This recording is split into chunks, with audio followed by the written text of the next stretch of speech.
When two of the best in any field compete, it's often a recipe for fireworks. The heads-up battle recently waged between Linus and Stefan was no exception, where both competitors pulled off some really mind-blowing plays. In this video, we will attempt to analyze these plays with the help of the machine. Is there anything that us mere mortals can learn from this session, or is it a case of do not try this at home? Let's find out.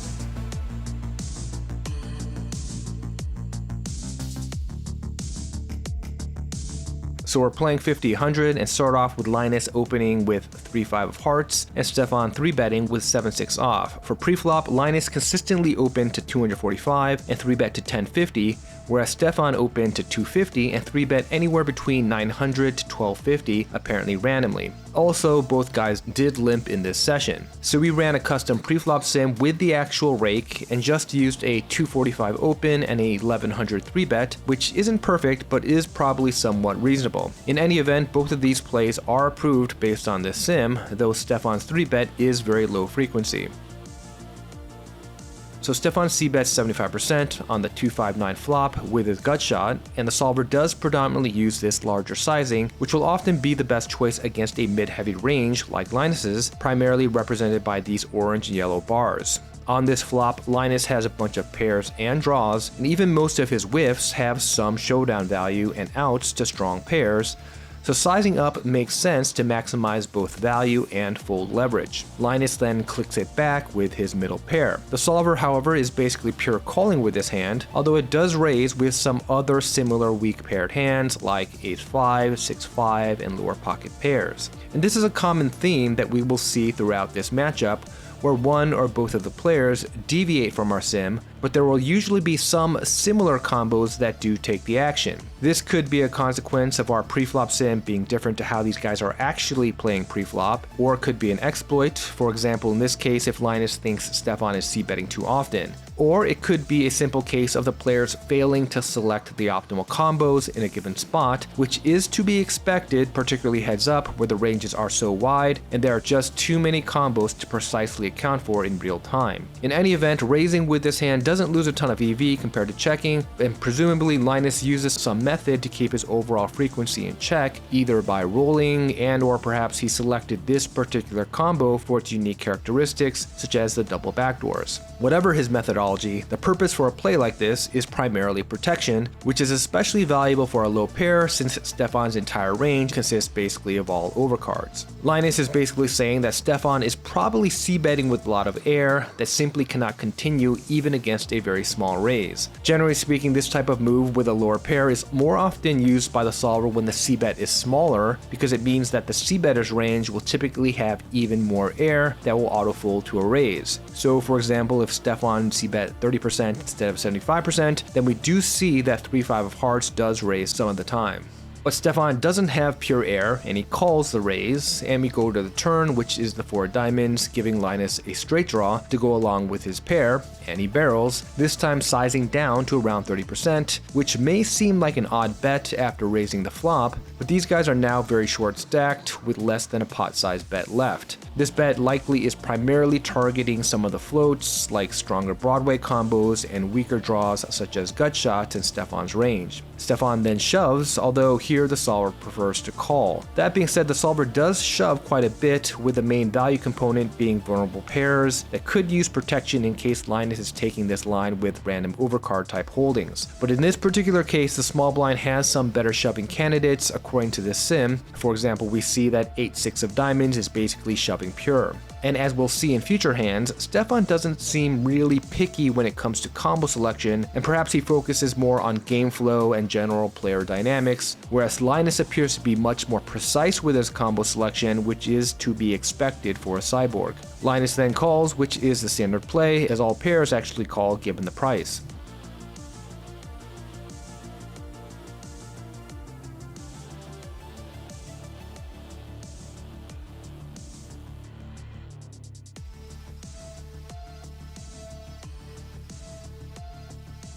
So this time we're dealing with a single raise pot, and Stefan c-bets 75% again. This time, however, the solver prefers the smaller sizing, which is a function of Linus's bottom heavy range, represented by the blue colors, depicting very weak hands, and the green colors depicting borderline mediocre hands. Since this is a single raise pot, the ranges are much wider with more trash. Also, the flop is more disconnected and dry, meaning that there will be fewer draws proportionally, and with one Broadway on the board, Linus will have fewer combos with double overs that can float small bets compared to a lower compressed board. So a smaller bet here is generally more favored, though the solver does bet with Stefan's larger sizing as well, including with his specific hand with the back doors. Linus calls with second pair, which we see is standard, but again the solver does throw in a few mid and lower pairs as raises, though this time the 9 doesn't need as much protection as Linus's pair of 5s in the last hand, as we see that 4x actually raises more often than 9x. The turn is the 4 of spades, and Linus donks small,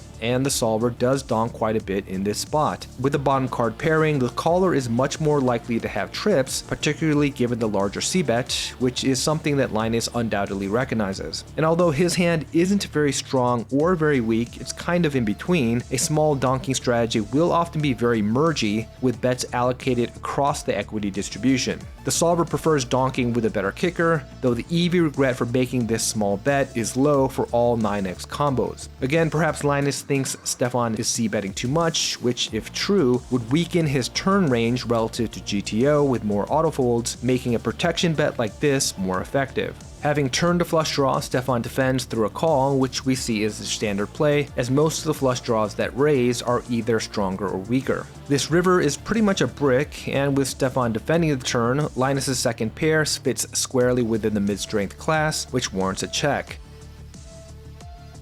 So Stefan is basically saying that I have top pair plus with his 75% pot bet, as most of Linus's checking range should be second pair and below. And as we can see, the solver is pulling bluffs from virtually all of its weakest hands, with Queen X and above having a bit of showdown value against Linus's give-ups. So Linus's call is plus EV, though the solver prefers turning his hand into a bluff. In any event, since it's unlikely Stefan is value betting in position with anything worse than top pair, Linus's hand is a mere bluff catcher, which means that a number of different actions are viable depending on how the ranges specifically match up.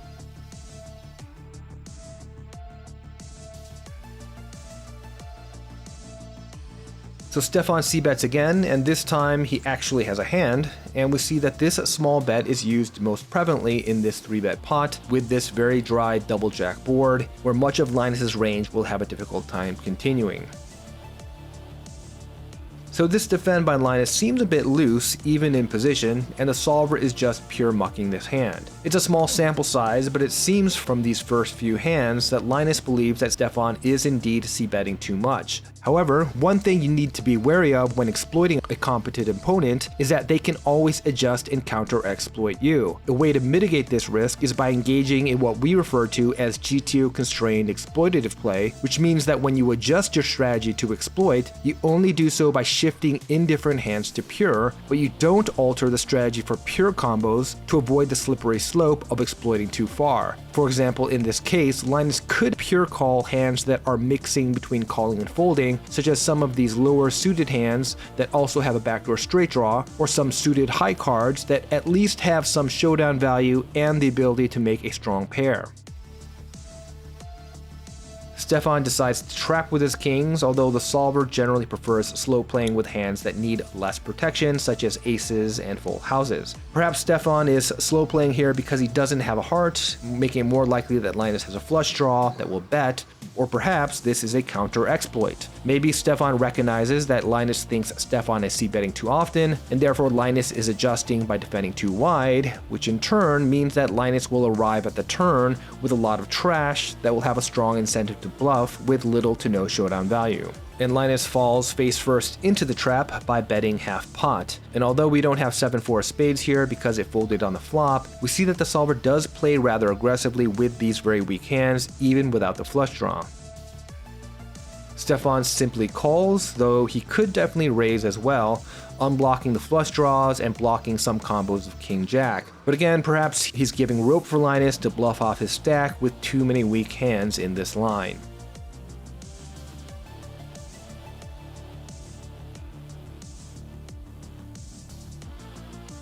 And Linus does bluff it off, which is likely his only option here with such a weak hand that isn't really blocking any of Stefan's autofolds.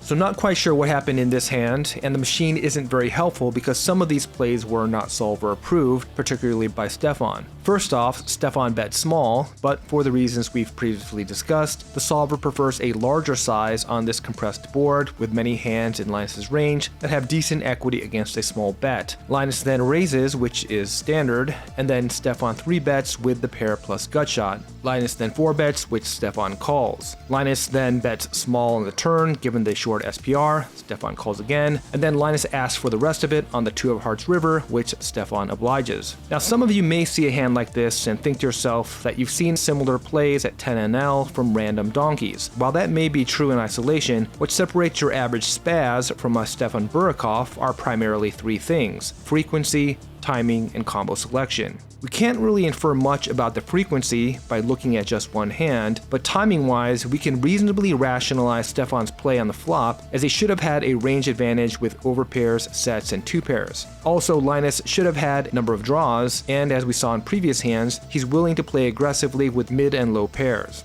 Also, as we previously noted, there appears to be some meta going on here where Stefan may be c-betting too wide, which Linus may be adjusting to by defending wider than optimal. So timing-wise, Stefan's flop 3-bet does make some sense. And in terms of the combo selection, Stefan's particular hand isn't the worst to play aggressively with. Sure, most of the time when you polarize, you'll want to predominantly choose nuttish hands and accompany them with weaker hands as bluffs, but occasionally you will see the solver throw in mid-strength hands, particularly when they have additional outs to draws. In this case, Stefan is ahead of Linus's bluffs, and even if he's behind, as he is in this case, he could potentially draw ahead to the nuts. So although the solver doesn't 3-bet with pocket 8s or 7s, we do see that it does 3-bet at a very low frequency with 9-8, which is a slightly better raising candidate because not only does it have a pair and a draw, but it also blocks more of Linus's continuing range in terms of top pairs, 2 pairs, and sets. And we do see that 9-8 is an okay call through the river as played.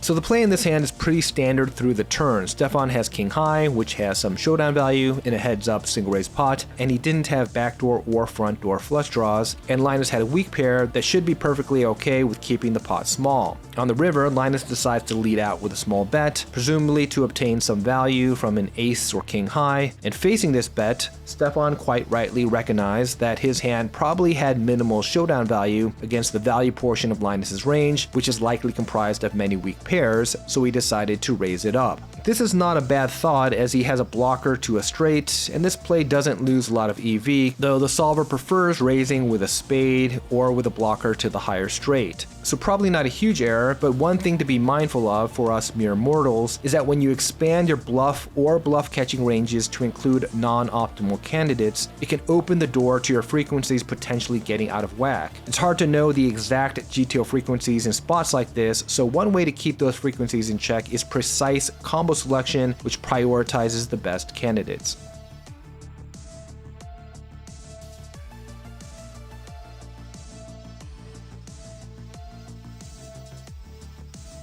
So both Linus's 3-bet and Stefan's call are solver approved according to this sim. Linus's 3-betting range is quite polar, with the value portion of the range concentrated around pocket pairs and strong Broadway combos, and most of the rest of the 3-bets are spread out throughout the range in a polarized fashion.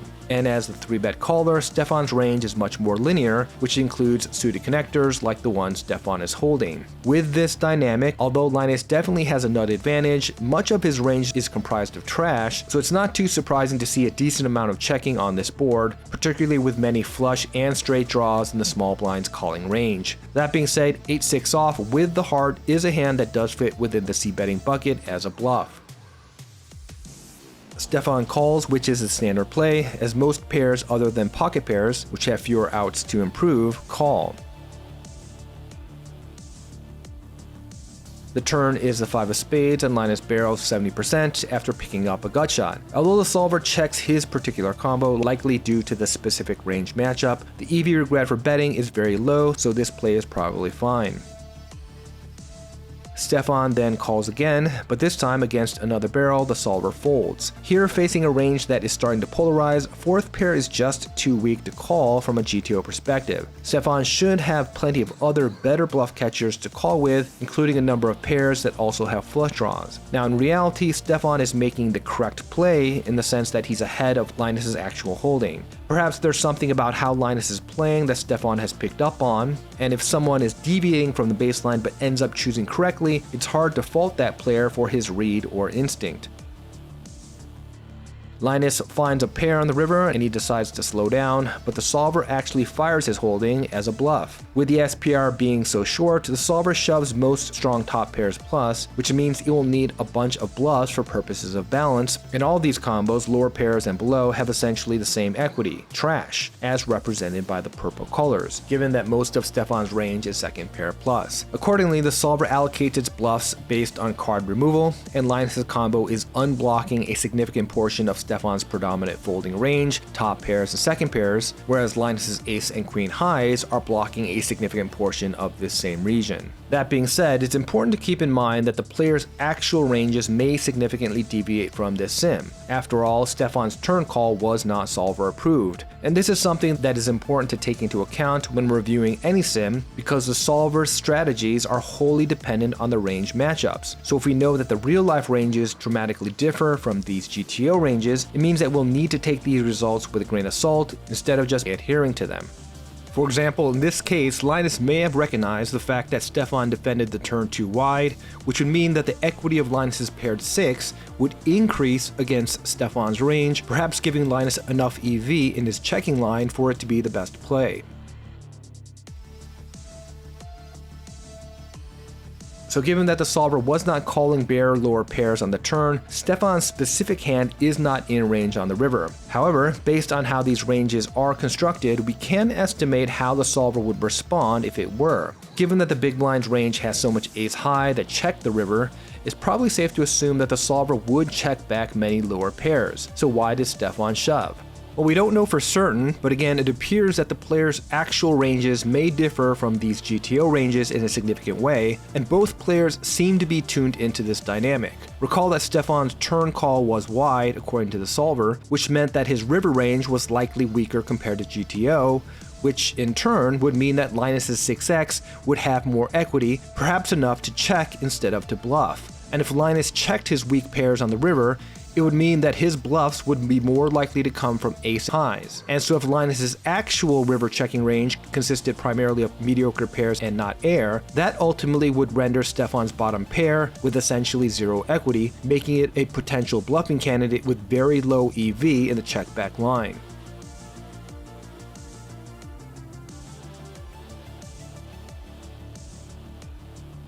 So Linus calls, and again, this sim isn't super useful because it was bluffing most weak pairs in Linus' shoes, but 8-6 with a heart would seem to be a pretty good candidate to bluff catch with from purely a combo selection standpoint.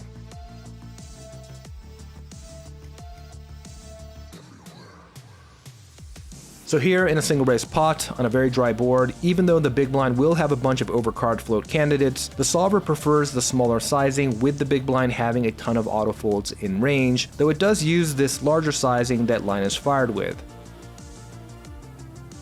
Stefan just calls with his open-ender, which of course he could also raise. But this play goes to show that even someone that's very aggressive like Stefan will fit strong draws into his check call range for purposes of balance. Linus barrels, which we see is consistent with the solver. Even though he only has bottom pair, heads up in a single raise pot, the ranges are so wide that all hand classes are automatically elevated compared to 6 max or full ring scenarios where the ranges are much tighter. Accordingly, we see that Linus's hand actually has pretty good equity represented by the orange coloring, as most of Stefan's range should consist of overcard floats, which Linus could use protection from. That being said, Linus's sizing with the overbet is basically not used by the solver at all, likely in part because the big blind's GTO range still contains a lot of air that would fold to a smaller second barrel. And if we remove the option to make this 3/4 pot bet, we see that, not too surprisingly, the solver allocates Linus's hand exclusively to the smaller betting bucket, reserving the overbet for more nutted hands like top pairs, plus, and bluffs. So Stefan cannot contain his aggression any longer and springs the raise, which we see is the preferred play over flatting against this overbet. Stefan could also fold here, as he has a number of better bluffing candidates, particularly flush draws. And Linus then calls the min raise, which we see the solver does with all pairs given the price. With 0 showdown value, Stefan shoves, which we see the solver does with most 5-4 combos without a heart. Stefan's most likely bluffing candidates here on the river are busted flush and straight draws, and in this case, the busted flush draws block a bit more of Linus's potential folding range, so the busted straight draws are prioritized as the better bluffing candidates.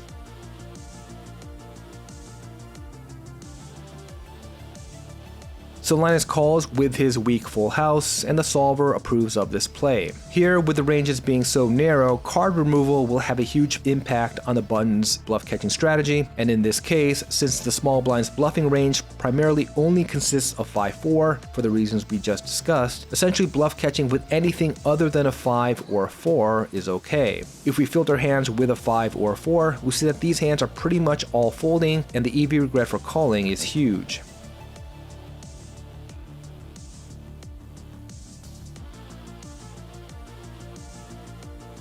So Linus c-bets around 70% of the pot with his total whiff, although the solver prefers the smaller sizing, both with Linus's specific hand without the backdoor flush draw and for his range overall. This is a very dry, disconnected board, so Stefan's range has a ton of trash that should want to fold to basically any bet. But flop c-bet decisions are oftentimes very close among various options, so not a big deal. Stefan then calls with his queen high, which, according to the solver, is a borderline call in this single raise pot. Stefan does have some better floats, namely ace highs, but with no front door draws or other overcards available, expanding his defending range to include strong queen highs is okay, even against this larger sizing.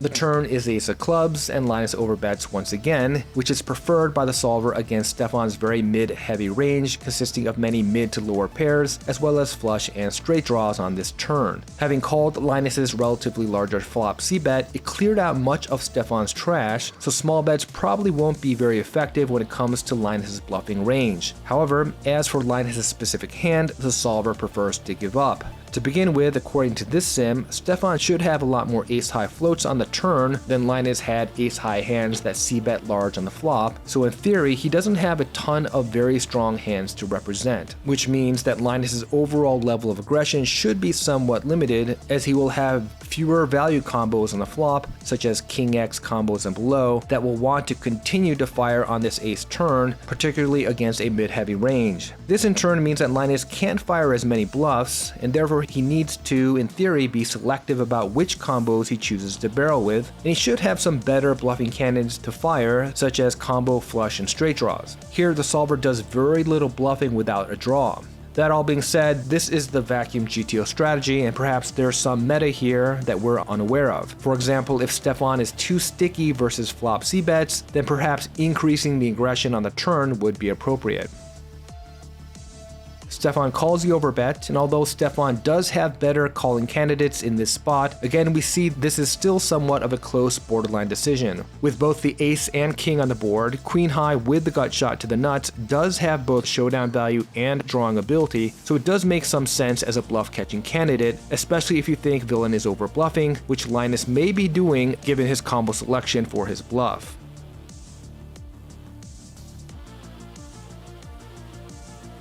Linus shoves, which is not too surprising given that he has 10 high, and although his combo is not in range on the river because it wasn't bluffed on the turn, we see that according to EV values, shoving is plus EV. Given the size of this river shove, which is over 2x pot, the target folding range will probably be second pair and below, and if we isolate that range, we see that it consists of a lot of Broadway hands, so those are the same hands that Linus will want to avoid bluffing with. With one Broadway and one little card, Linus's hand is somewhat in between. If we filter out busted flush draws, which won't be the best bluffing candidates, we do see that double Broadway combos are mostly checked, and everything weaker than that mostly bluffs.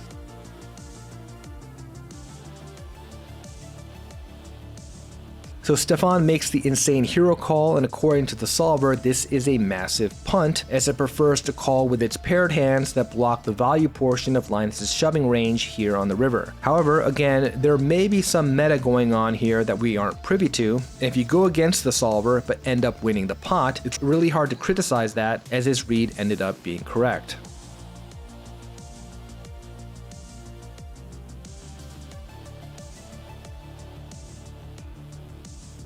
So here we have a 3-bet pot, and Stefan c-bets 75%, which is a sizing that the solver likes on this draw heavy and compressed board. Stefan's hand has some showdown value, so we could go either way, but we do see that the solver does seem to prefer bluffing when holding the ace of diamonds, so his hand in particular is a good candidate to fire with the backdoor flush draw. And with the open-ended straight draw, Linus defending is going to be standard.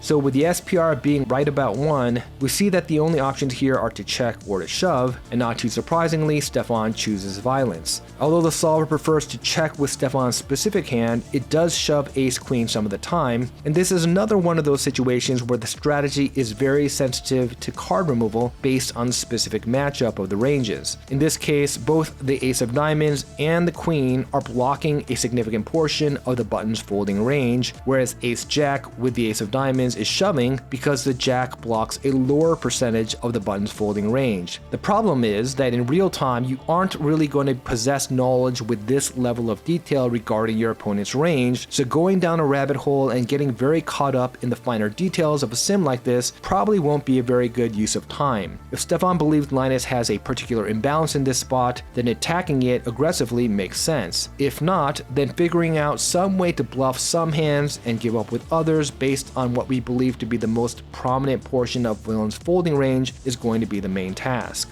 And in Linus's shoes, having turned the combo draw, defending is a standard play, and the players end up splitting the pot. So I think one interesting aspect we've learned from analyzing these hands is that in almost every single game, there was at least one significant deviation from our sims. Whether these deviations were intentional or unintentional, I think it goes to show that although solvers can be quite useful tools, an orthorexic fixation on perfect execution of the strategies is not ideal or necessary to be a very strong player. That being said, it probably also isn't very useful to try to exactly mimic what players like this are doing through simple observation, especially of a highlight video, because they may be taking unique lines that are specific to the dynamic between the players that won't be relevant against your average Joe Schmo. What we can do to learn from this is basically what we did in this video. Instead of memorizing outputs or specific moves, we can try to understand why the players or the solver are doing what they're doing, given the assumptions of the game, and then take and adapt those lessons to employ against our real-life opponents, while always keeping the focus on maximizing EV. So that is the video for today. Thanks for watching, and until next time, stay balanced.